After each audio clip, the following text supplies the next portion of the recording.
Okay, I think we're ready to rumble. Jeff, do you want to take it away? Good morning to everybody, all the me's that are logging on. Thanks for jumping on. And want to introduce, of course, Tag Marshall, a great Met PGA section partner.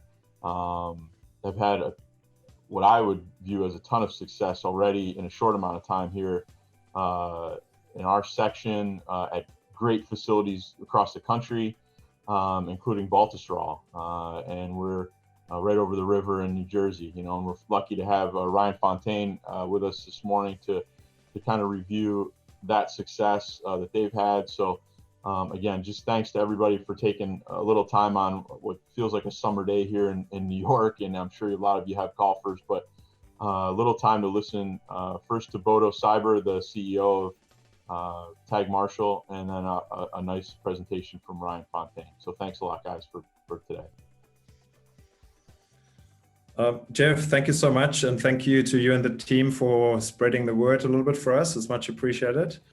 Welcome, everyone. My name is Bodo Cyber, the Tag Marshall CEO, and this is our expert session webinar called How Optimization Has Rewarded Baltusrol, creating next-level member experience and improving operational efficiencies. Member experiences and efficiencies is a hot topic anywhere, so we're delighted to welcome Ryan Fountaine, the Director of Golf at Baltusrol Golf Club. Ryan, welcome. Thanks for having me again.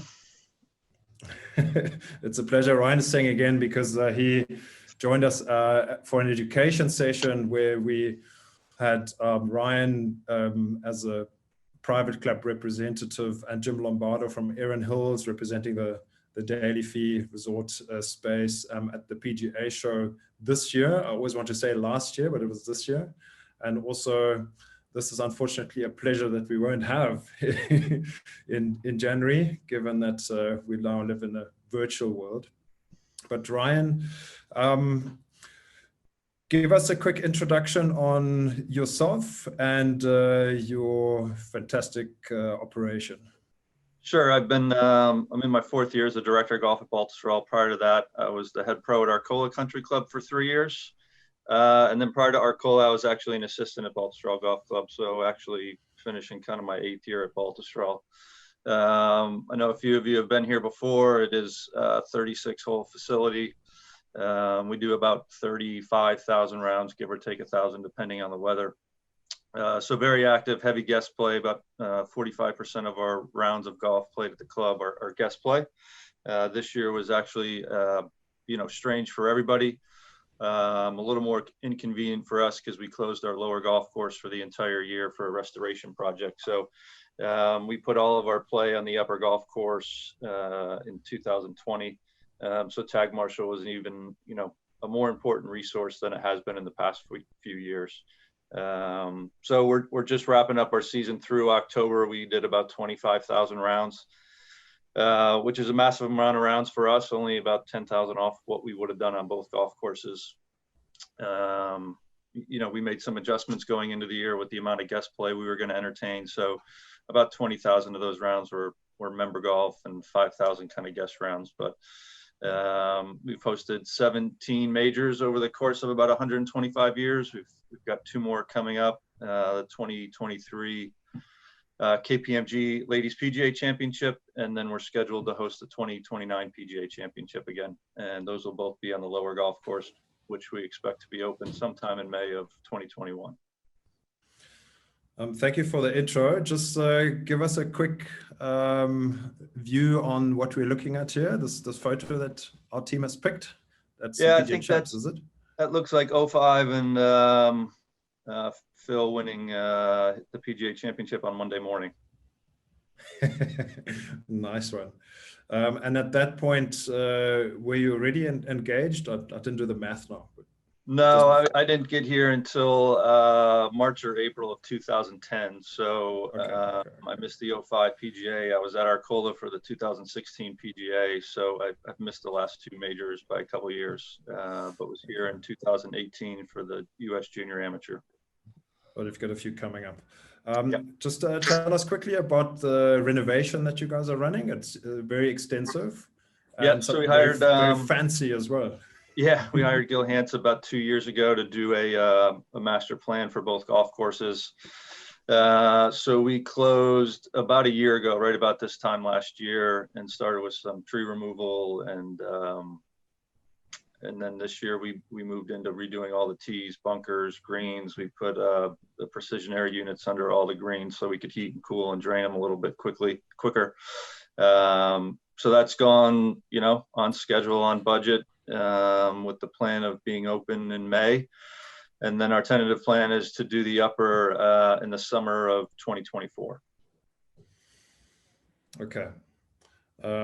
So the optimization and making things even more excellent never ends for you guys. That's great.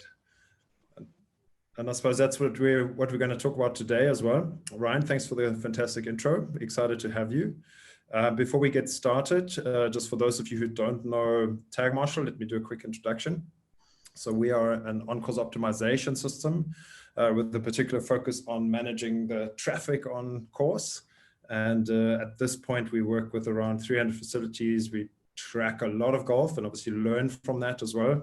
And we get to work with some fantastic operations and operators such as Ryan. So in the top row here, you'll see some well-known private clubs, and including some New York favorites like Quaker Ridge and Oakmont, Wingfoot, and Westchester. So just to name a few. Also Eastlake in our hometown, Atlanta. So they've been with us for quite a while. And then in the middle row, that's our daily fee / resort contingent that is making waves. So there's your Pinehurst and Whistling Straits, Pebble Beach, Erin Hills, and so on. And then the bottom line is some of the associations and organizations we work with. We take partners, the European Tour, for instance, and also have helped the USGA with quite a few research subjects over the years. So most of our clubs are really middle of the road clubs that are trying to be better and get ahead of the competition. And that's where the 270 clubs that are not in the top 30 of the US sit. And obviously it's a nice international clubs as well that we've got. What we want to talk about today, and where we're very fortunate having Ryan give some nice insights, is firstly some research. What are experience factors that matter? Because we want to talk about member and player experience. So just looking at what is it that matters most to golfers. And then we want to talk about how optimization helps create exceptional experiences. And then the next portion is efficiencies, and how does optimization and technology help run more efficiently. And then lastly, are there any cost savings and growth opportunities on the back of that in terms of the end game? So to get started, what I would like to do before we hand over to Ryan is just do a quick poll, just to read the room a little bit, and also just some quick house rules. If you have any questions, just shout. There's a Q&A. You can just throw it in there, and we'll look to answer when possible. Let me launch a quick poll for you. Talking about player experience factors, the question is, what are the top 3 according to you as a golfer, according to you as an operator, and also according to your members and guests? What would you expect to be the top 3? And the list here includes course design, course conditioning, clubhouse and amenities, pace and flow of play, playing partners in my group, accessibility and tee times availability, and obviously cost and value, which in the private club space is not immediately tangible. If you just want to do some voting, I know you have done a lot of voting in the last few weeks, and the colors here are incidental that I'm seeing, red and blue. That's not by design. And it's not a life or death situation either. It's just getting some idea of what you believe is important. Okay, I'm seeing some nice results coming in. And Ryan, I don't want to jinx or influence this by asking you, what do you think? You're going to tell me that just now. Okay, I'm going to just end the poll. because it looks exactly like I wanted to. No, I'm kidding. Okay, end poll, and now I can share it with you guys. Share results. Okay.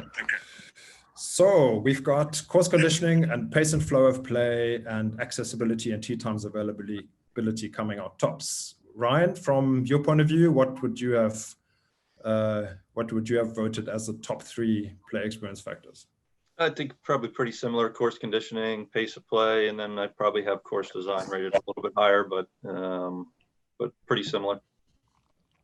That's because you're blessed with a fantastic design, right? It's interesting because course conditioning obviously is a huge factor, and we're going to see again why on the weekend at the Masters.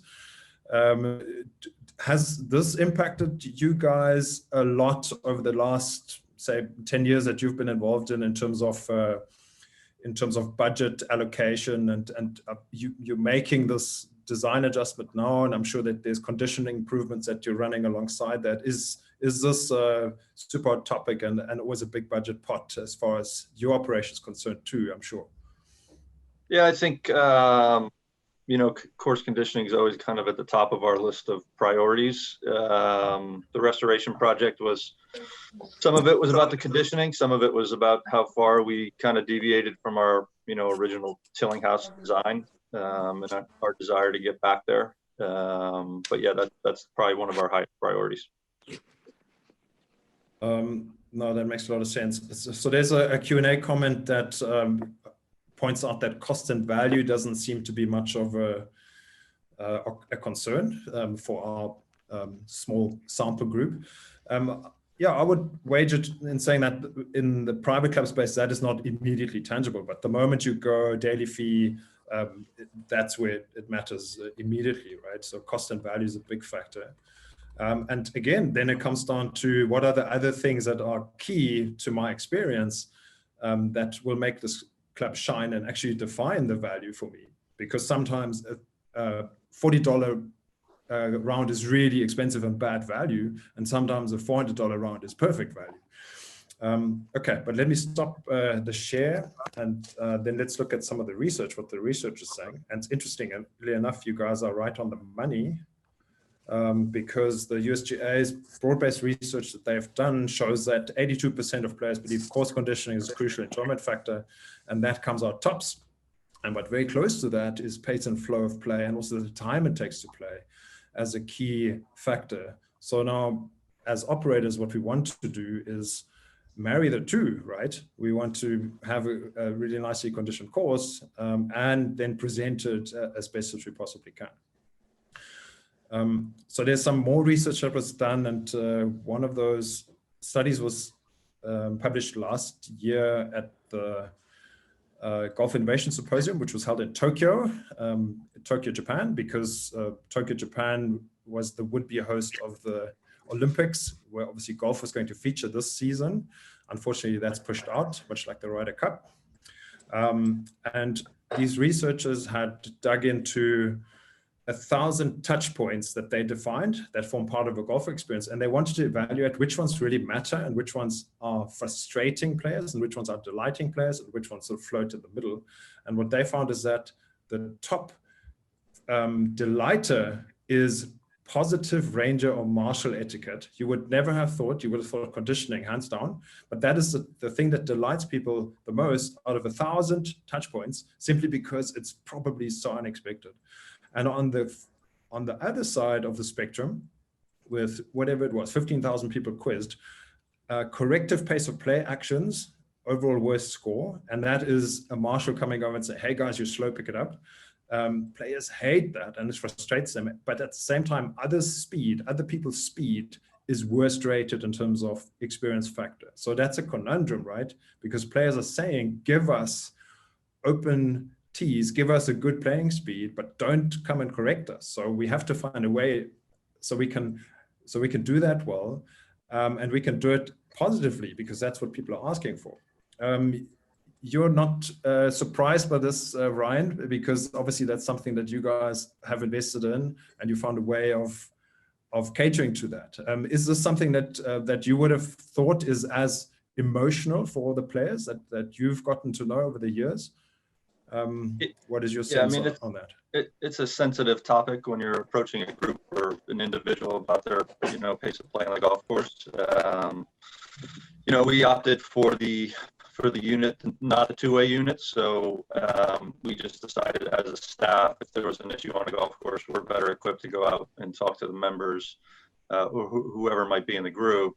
And we've got a very generic kind of approach in how we handle it. And it's never confrontational. It's just, we need your help getting everybody around the golf course today. If you can catch up with the group in front of you, that'd be fantastic. Or, we refer to your time on the golf course as time par, and our members understand after a couple of years that 10 minutes over time par means you're quite a bit behind, or a couple of minutes is okay, but we'd like you to catch up. So it's more of a, help us out approach and help the rest of the people on the golf course approach. We want to talk about how your team does it in just a minute. But that seems to be positive etiquette and not confrontational is key. And there's one key ingredient that you need in order to do that, and that's information, because otherwise opinion rules, and that's not a good idea. Before we talk about that, there is one other set of research that's probably worth looking at. It's by Players First, which is a company that does literally millions of post-round surveys. And where they've got a score of about 25 or so questions, and sometimes more, that they're asking, their sense is that a few things float to the top in terms of, if a club does those things well, that's when one thing happens, and that is the net promoter score shoots sky high. So the net promoter score is a good question that Delta Airline or United asks you: would you recommend our service? Would you recommend our company to your friends and peers? And if a golf club asks that, well, we're expecting an answer from 0 to 10. 0 to 3 is negative net promoter score. Those people will say bad things about your operation. 7 to 10 is positive. They're delighted with their experience, and they would love to come back, and they'll tell everyone about it. Now, the thing that a club needs to do is make a player feel welcome, provide good flow out on the course. And this is not necessarily intuitive, but players want to meet on-course staff and have positive experiences with staff out on the course, because they spend a lot of time out there, right? They're out there for 4 hours. So if they're feeling like somebody cares and somebody checks in with them and is a friendly hello, maybe a playing tip, that goes a long way with players. And on the contrary, if a club doesn't do that well, players don't quite feel welcome, there isn't a good flow out on the course, and they don't meet anyone, they don't feel looked after out on the course. That's when it drops rock bottom. And that has a huge impact on, obviously, daily fee operation, because you would attract loyalty and repeat play. But in the private club space, this is what your members look like. Either they're happy or they're not. And you would immediately know about that. Or over time, you would know about it, right? So it pays to do those things well. Would you say it's as simple as that, Ryan? Obviously, a lot more goes into it, but in general? Yeah, I think you're trying to make the experience as enjoyable as possible, and nobody wants to have an uncomfortable conversation or meeting with a staff member out there. So you're looking to make it as professional and simple and just enjoyable as possible. What's interesting, what they mentioned, flow of play here, because flow of play and pace of play is often in the same box, but it's not identical. Like a flow of play is a no interruptions, good rhythm round. Pace of play refers more to how long does it take me generally, and obviously the time. But flow actually is more important than pace, because if a round takes 10 minutes longer than expected, but I'm not being held up really, I'm totally happy with that. Ryan, what you want to talk about is, how have you and the team at Baltusrol used optimization to create exceptional member experience, and what is sort of the magic sauce that you guys are doing? Before we talk about technology, what are you doing to, and obviously 125-year culture and 125-year tradition and history, you don't tinker with necessarily, right? There's a lot of good things that come with that. And how do you make sure that you've taken this into the future? How do you make sure that that you're true to what Baltusrol is all about? And how do you manage and design that in a way that is sustainable, and everybody who's on board on your team knows what they need to do to keep building that Baltusrol brand and experience? Sure. So I think originally when I got here, there was a question about pace of play and what it was like here, and do we have any records? And we kind of managed it the old-fashioned way. We used the tee sheet. We kind of penciled in what time he went out, what time he came in. And then I saw Tag Marshall and play at a couple places in Ireland. And then in 2018, I played at Oakmont and I'm friendly with their director of golf, and they had Tag Marshall, and kind of asked them a lot of questions when we finished about how it worked. And ultimately they got the system and the software for the same reason we did, which was we wanted to figure out if we had a pace of play problem or if we were fine. So ultimately we put it in place in the spring of 2019. It was obviously very new here, but this was a priority that was set by the board and the golf committee. So there was very little friction in terms of when we introduced the software. So over the course of, May, June, July, which were our first 3 months kind of using it, we gathered a ton of information. It was new to all of us. And then we learned how to kind of decipher through that information. And we got a pretty good idea of what our actual pace of play was and what we should expect each day, and how each day is actually different, and how member groups are going to be different than a member and 3 guest groups. So our main objective when we got this was to understand our pace of play as a club, how it differed from the lower and the upper, how it differed each day, and really start to track and gain some actual data that was real and tangible, and we could share with the board and tell them, what our professional thoughts were, whether that was our pace of play is great or it's okay some days, not so great the other days. But there's a learning curve to understanding your facility. And then ultimately, once you get an understanding of what it looks like every day and throughout the day, you can kind of put a game plan together for how you're going to make some improvements going forward. It's interesting that you mentioned that the directive came from the board and from the very top in your case. Often what we're finding is that it's the pro who knows that there's an opportunity for improvement, and then they have to fight it upwards, right? You mentioned there was no friction in getting this going. How did you seed the idea? You mentioned you saw it. What made it so frictionless? What was your secret weapon? I think for me, it was selling the fact that the way we were handling it in 2017 and 2018 was just incredibly time consuming for the staff. So someone was on the tee writing down what time groups went out, and then you had somebody keeping an eye on both 18 holes when groups finished. And to do that every day for 6 months, just it didn't make much sense. It was a poor use of payroll and resources, and so this just allowed us to reallocate some staff to other areas. One of the things the members enjoy here is the staff plays a ton of golf. We teach a lot. We interact with the members quite a bit, and if we're just worried about pace of play and driving on the golf course and waiting for them to come off and teeing them off, it just takes us away from really doing our main job. So when I said, look, we can kind of accomplish both. We can get some actual data and records through the system, and we can reallocate the staff to doing what you like, which is us being visible on the golf course, playing golf. It was a pretty easy sell. So the experience benefit for you guys seems to have gone 2 ways. One is you manage the space better, right? And you've got data to go on, and you can manage even your A-type members and guests, but also because it frees up time for your team, you can add to the experience elsewhere. So I think it's probably a good time to jump quickly at what the system looks like. So if you'll allow me just 30 seconds.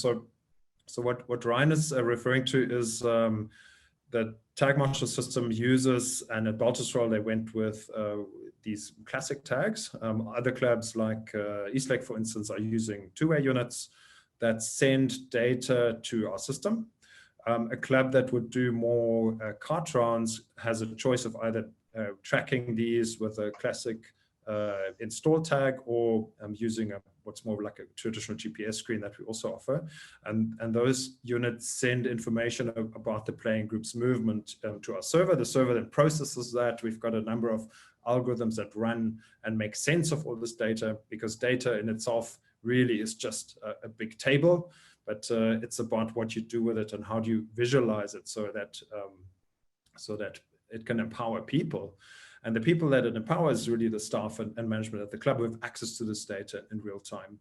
And historic data as well, in terms of understanding how things run at the club and what the key variables are and if there's improvement. Because if you don't know your benchmarks, then how can you improve, right?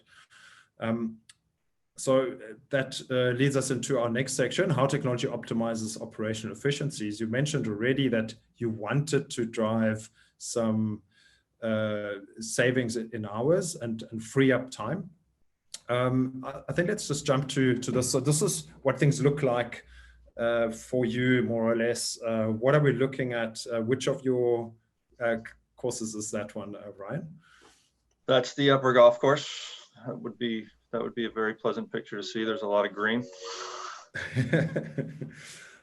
So just talk to us a little bit about the colors. I know this is second nature to you now, but a lot of the people who are sitting in, we need to help them out a little bit. So what do you see when will you put this up on your screen or on a TV screen at the clubhouse? What does it show you? Sure. So you're just getting a snapshot of what's going on in your property at that moment. Most of the pingers that are green, we'd kind of ignore because they're on pace and doing a good job. We'd be looking more at the pingers or the tags that have some kind of color to it. So specifically, we'd be looking at number 8 and number 9 and potentially number 17. Every color is going to mean something a little bit differently, but in this picture, 8 would be playing a little bit slow and they're holding up the group behind them. And then 17 is, a little above time, but they're actually not holding anybody up. So, if we were looking at this picture, we'd be looking to get out and speak to the group with pinger number 8. So the way the system visualizes this is like Ryan mentioned, the magenta or pink this is a group that's holding up others. So if this might escalate into a problem, and then there might be group number 9, 10, 11 all impacted. But if you can catch this early now, that's the head of the snake. That's who you want to talk to. And lo and behold, because you're tracking your on-course assistant, they're already on site and about to have a little conversation. Red means this group is out of position, but they're not impacting anyone. So it's not as immediately of an emergency. Also, you'll see that the icon is bigger, 4 times the size than your regular icon. So it's hard to ignore that. And one of the things that happens is that we're pulling player names in from the tee sheet so that you would know who is that. And obviously that's helpful in a private club scenario where you pretty much know who's playing. And also, is that a group with only members or are there guests in this group? So you've got a lot of information just going out. This particular group is group number 7, they're on here. Group number 8 might show us that they're a couple of minutes off. We would know how many, and also how did they play? How did they come through those 16 holes, hole by hole information? So I might see that they probably just lost a ball and were otherwise fine, or they have been on a negative trend for the last couple of holes. So all of this information is available.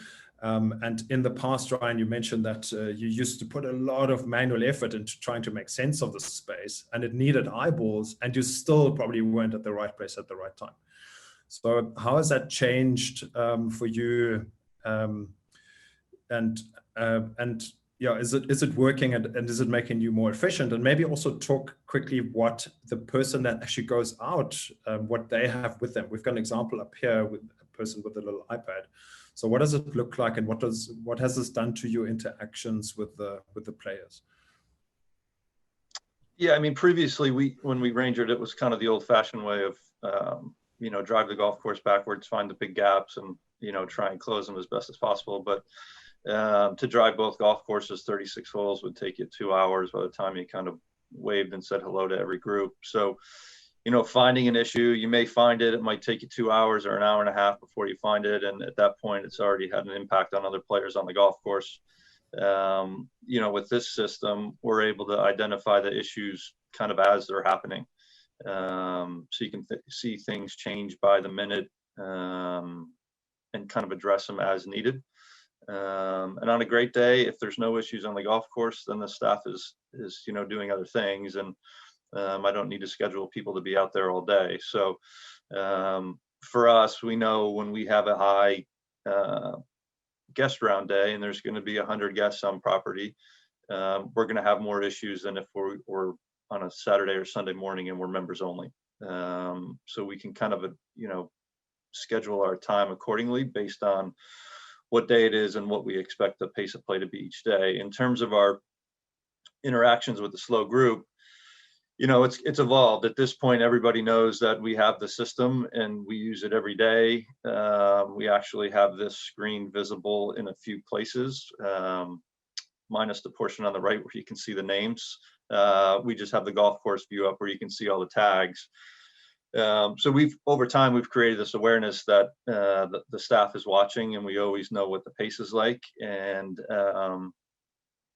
we drive the golf course quite frequently just to do a little meeting and greeting. But if we stop to talk to your group, almost the entire membership knows why we're stopping. So it's we need you to catch up a little bit. You're starting to have an impact on the rest of the golf course.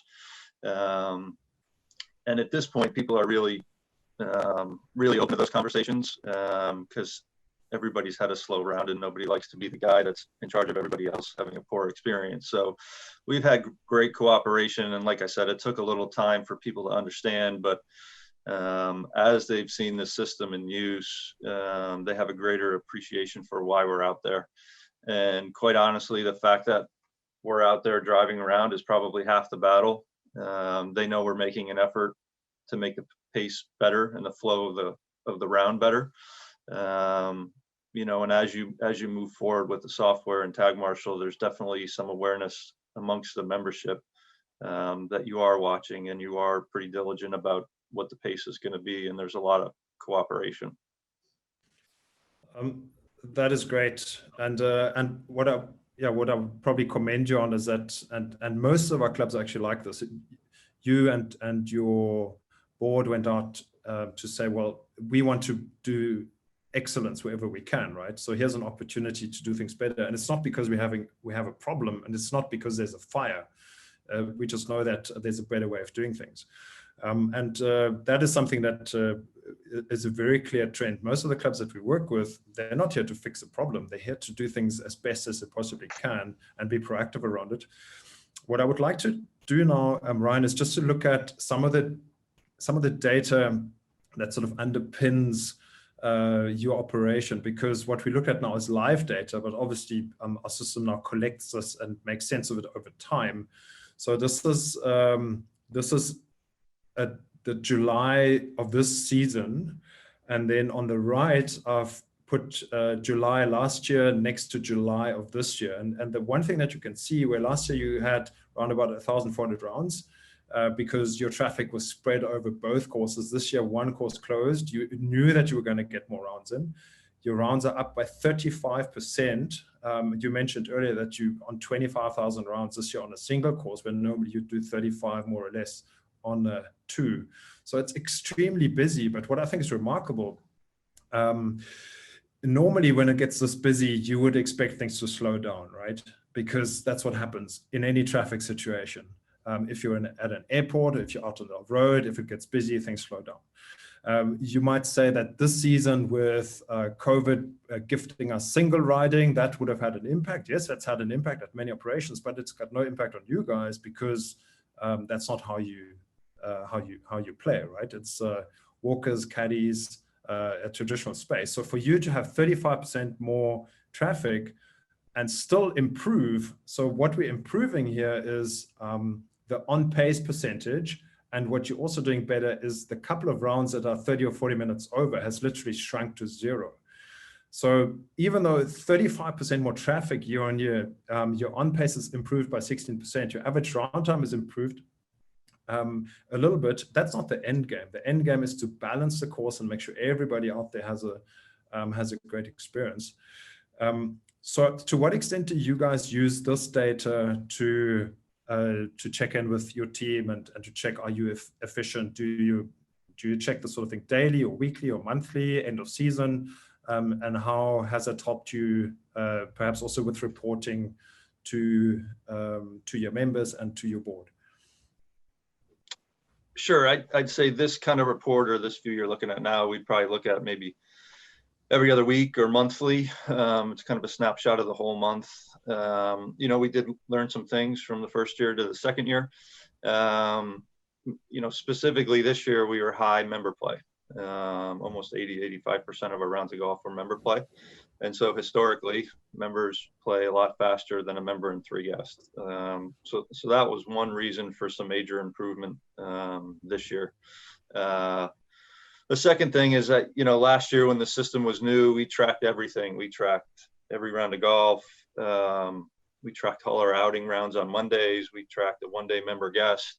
And this year with, you know, we didn't have many outings. So outings have the golf course for the whole day. And the only real reason we track them is we want to know when they're on pace to finish.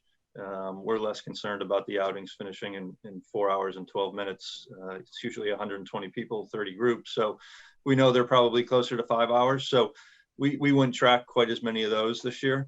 But overall, the increase or the better pace of play this year was due just to more members playing, less guests playing. And we know we're just going to have less issues when we have members playing golf.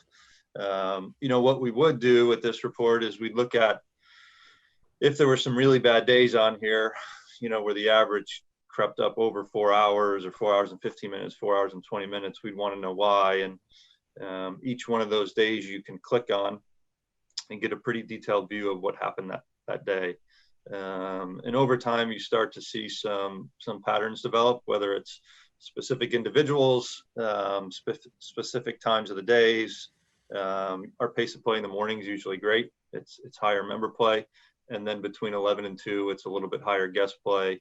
You know, members doing a lot of entertainment golf, client golf, customer golf. So lunch, golf, and dinner. And we know from that 11 to 2, 11 to 3 in July is going to be a little bit slower than the 7 a.m. to 10 a.m. group. So the nice thing about this is if you do have some really bad days, you can start to understand why.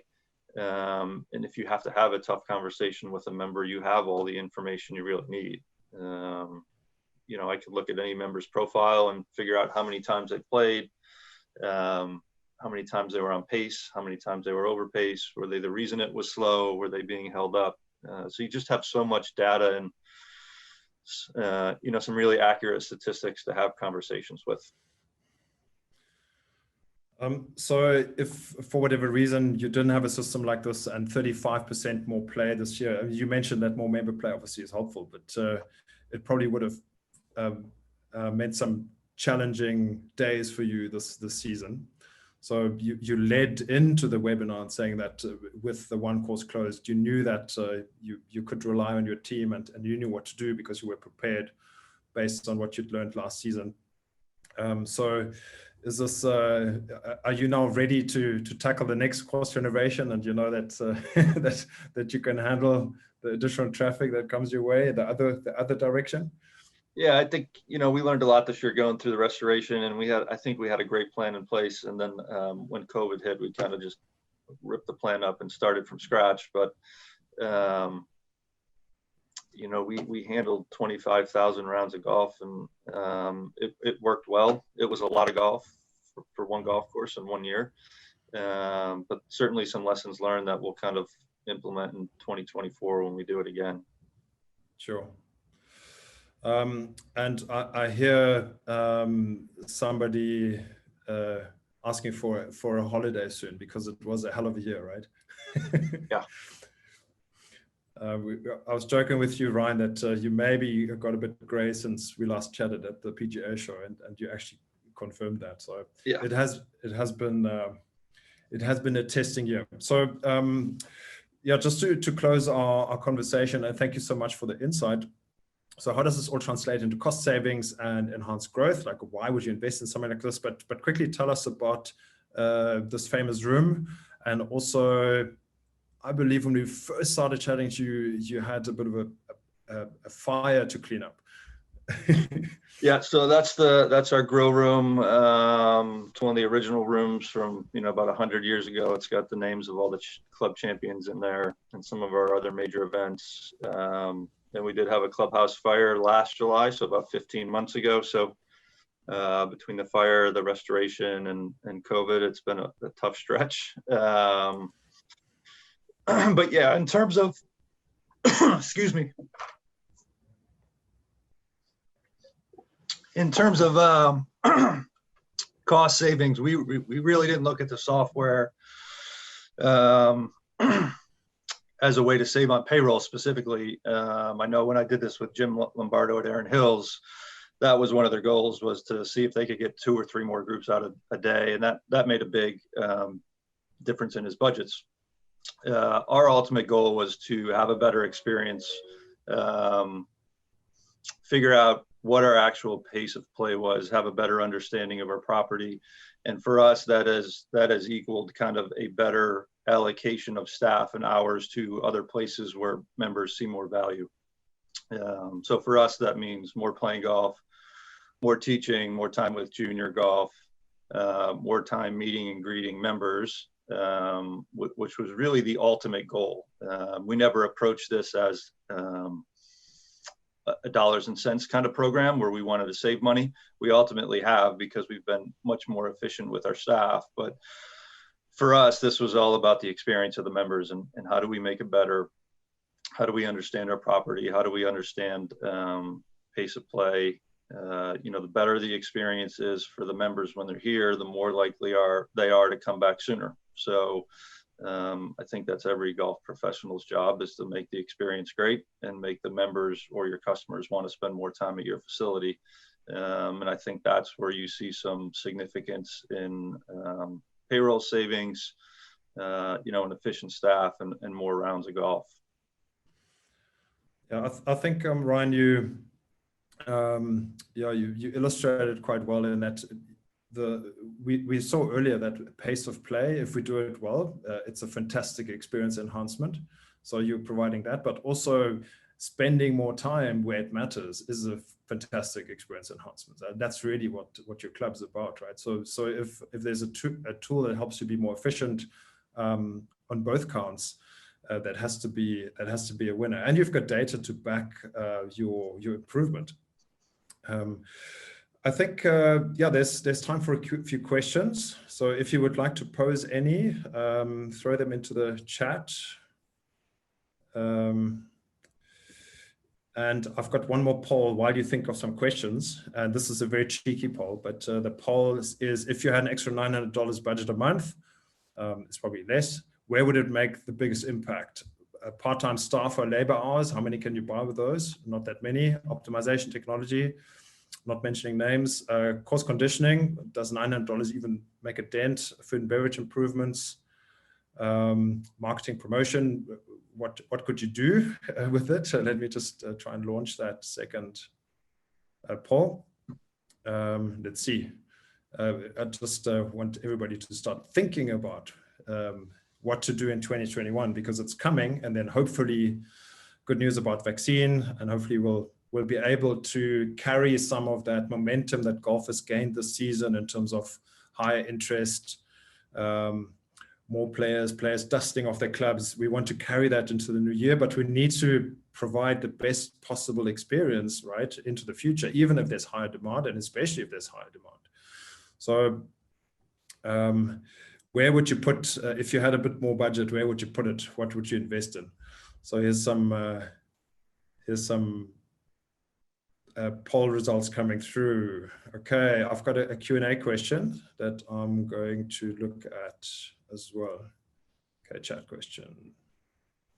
Okay, there are 2 questions. Question for Ryan. When you made the budget decision to invest in Tag Marshall, what was the key driver? Player experience or efficiency? You mentioned both, but what would you say was the one that clinched it for you? I think I'm not sure which one it would be. I mean, I think the experience factor was probably the priority for us. I mean, that's what our club and brand kind of revolves around, is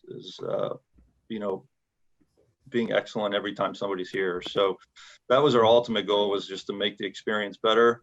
At the same time, we also wanted to figure out what the optimal pace of play here was. There was no records of it. Everything was done by hand. And this really seemed like a great way to gather some statistics over a couple of years. So, and then as a result of that, we've become much more efficient as a group and as a staff. Thanks, Ryan. There's one more question. I'm from a very traditional club. What was your members' reaction to using Tag Marshal? How have the members responded to it? We only had one person that had an issue with it. You know, most people were thrilled that we were putting this investment into pace of play and making sure the experience for everybody was better. You know, we had one person that thought we were kind of spying on them, you know, invasion of privacy. But we quickly kind of squashed that conversation once they understood what we were actually looking at. We don't really care where you are on the golf course. We don't care that you're playing. We don't really want to watch you play your whole round of golf. We just want to make sure that you're playing at an appropriate pace so that everybody else is enjoying the day. So, you know, it's very non-invasive. Nobody sees the unit. It's in the caddies, either clipped to their belt or clipped to a golf bag. Nobody really knows we're watching. The only reason they know is because we've kind of marketed and educated the membership that we are watching, and there is this expectation of, you know, finishing an appropriate amount of time. And that's the whole reason we have this Tag Marshal is we want the experience for all 250 people that are playing that day to be equal. And that's kind of our philosophy. Thanks, Ryan. There's one more question from Aaron. What are the on-course player conversations like now compared to the past? I guess that also goes hand in hand with, what do you call the people that go out and have these conversations? Are they still called marshals at Baltusrol, or is it just your staff, your player assistants? No, we don't have any marshals anymore. It's the professional staff that manages it. Or, you know, our director of outside operations or one of his guys. But the conversations now tend to be, we must be red or magenta or something like that. How slow are we? Because they know why we're out there. And I think that's one of the things that's grown over time is, if we're out there and we wave to your group and say hello and we keep driving, people understand they're doing a great job and they're on pace. If we drive out there and we stop and, you know, we get out of the cart and say hello, they kind of know that they know what's coming. We're going to tell them they're, you know, a little behind time par, and a couple groups behind them are held up, and we just need them to catch up. So, you know, much more receptive to it now. At the beginning, when the program was new, there were certainly some questions about, I don't feel like I'm playing slow. I feel like we're doing all right. But you actually had some information to show them that said, look, I know you felt like you were doing all right, but you played the front in 2 hours and 15 minutes or 2 hours and 20 minutes. So that evolves over time. But we did a lot of, you know, educational stuff when we started this. We do a weekly email every Monday. So we'd include some pictures that you saw earlier with all the color tags on the golf course and what they meant. We'd share some reports with the membership on some good days and some bad days. We wouldn't include any names, but you know, over the course of 3 or 4 months, you kind of show them this stuff and they understand why we have the program and what it's designed to do. And you know, we had pretty good buy-in from the leadership of the club to really pursue this and really educate the rest of the membership about what we were doing. That's great. So what we often find, and obviously our team, when they do their training, also add this because etiquette, like we saw earlier in the research, is key. So one of the key things, and I know that you guys have done this, especially initially, now that members anticipate, but initially it was a case of, do not tell a player they're slow, because that's personal and that can never end well. So one of the key approaches is to rather say, well, can you help us get back in position? Because that is an easy thing to quantify. Well, I'm here, I'm supposed to be 20 yards ahead. Well, I can make that happen. So that's and if you have the information, like you mentioned, then that changes the conversation. It's not about opinion. information is a game changer. Yeah, I think those were great questions, and we're right on time. We want to be on pace. I know that my sales team and Bill Carroll is our New York Met rep, fantastic and very knowledgeable about Tag Marshal. If you want to reach out, and also from anywhere else, just come to our website. If this is something that interests you and you want to consider potentially for 2021, we've got a 2021 vision program because we're all tired of 2020. So we want to look ahead. Our marketing guys are really smart like that. And it's really worth it. And there's certainly return of investment calculations that would make this tick over for you very quickly. Thanks everyone for the great questions. Ryan, thank you for your time, for your insight, for giving of your time, and how perfectly timed to do this today when you don't have 200 players out, but you're aerating. That was excellent, and really appreciate it, and all the best for the rest of your renovation. When are you reopening, and is it all on track despite COVID? Yeah, we're on track. I'm looking forward to having 2 golf courses next year. We're hoping for mid-May. So obviously weather dependent. We'll see what the winter brings, but should be a better year than 2020. Nice. And last question, anyone who's on? Everyone's still on. Wow, 100% sticky. We love that. What are your Masters bets? Put it in the chat. Who's going to win? And if you pick the right name, we'll send you a present. What is your Masters bet, Ryan? Tiger Woods to defend his title, unlikely. I just want a good Sunday on the couch, so I don't care who wins. I just want a nice day of golf to watch. That would make you a winner for sure. Okay. Everybody's so excited about the Masters. They don't care who wins. All right, everybody. Thank you so much, Ryan. Thanks again, Jeff, and the team from the Met PGA. Really appreciate it. Even though you've gifted us 10 additional Jeffs with the link that you sent out. John Rahm. Okay, Andrew Gruss is saying John Rahm is going to take it. Nice one. Who else? Well, the usual suspects. Okay. Well, if John Rahm takes it, we're going to come find you. Okay, everybody. Bang on 53 minutes. That's what we wanted. 45 minutes plus questions.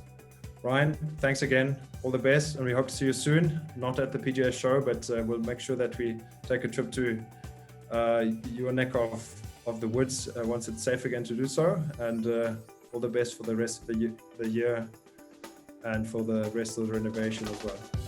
Thanks. Good to see you. Okay, take care.